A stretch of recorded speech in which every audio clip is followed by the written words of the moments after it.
বাঁশটা ফাটাই ছিল। আচ্ছা, বাঁশটা আম গাছের গোড়ায় দুটো ফালা করা পড়েছিল। আচ্ছা আচ্ছা। তো ওই বাঁশটা যখন দেখতে এসে ওইখানে বানিয়েছিল, হুম গান শোনাচ্ছিল, ওইখানে নিয়ে গিয়ে আমাকে যে গাছ ছিল তখন ওখানে দুজন দাঁড়িয়েছিলাম। তো হুম বাঁশটা ফাটা ছিল, আচ্ছা ওই আম গাছের গোড়া যতটা অংশ দেখছো না হুম অতটা অংশ ফাটানো ছিল, আর এই দিকটা ভালো।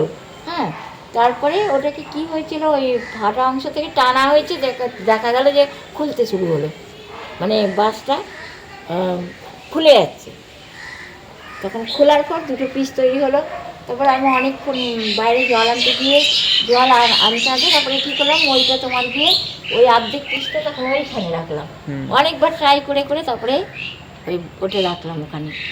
অনেকবার ট্রাই করেছি, এক হাতে জলের হাঁড়ি আর এক হাতে বাস সম্ভব ছিল না, না, তাই জন্য অনেকবার গিয়ে ট্রাই করে তারপরে ওখানে রেখেছো তাই তো? ওখানে রেখেছি। হ্যাঁ, বেশি না, অল্প অংশটা রেখেছি ওখানে, আচ্ছা আচ্ছা, আর বেশিরভাগটা তো বাইরে। বাইরেই পড়ে আছে। আচ্ছা আচ্ছা, তো এগুলো তো তোমার লাগবে। হ্যাঁ, ওটা দরকার হয় যখন কাঠ মানে জোগাড় হচ্ছে না কাঠ কোনো প্রকার, তখন দেখা যায় ওইগুলোই কেটে বানাতে হয়। একদম একদম।